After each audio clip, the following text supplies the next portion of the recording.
All right, so for example 2, it's the same problem, just different numbers. So it's literally exactly the same thing.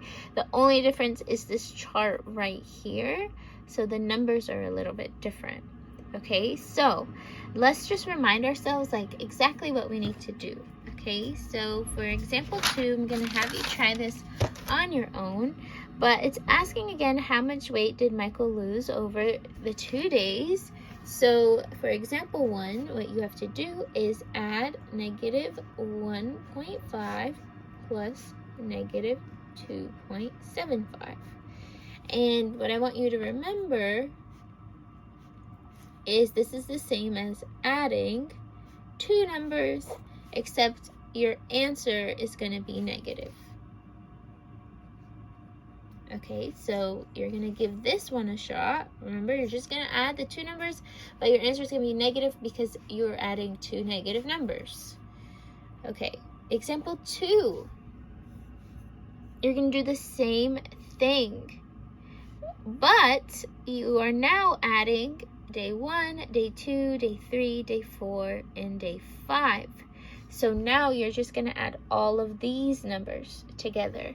Now, it is much preferred that you try this on your own, but if you need help with a calculator, you can give it a shot. You really should try this on your own and see how you do. So technically it would be whatever you get for number 1, right? So day 1 plus day 2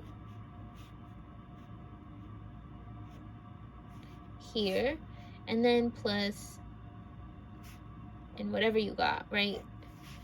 Plus day 3, day 4, and day 5. And what I want you to remember is that if you have, again, different signs, I want you to think of subtracting the greater number and the smaller number.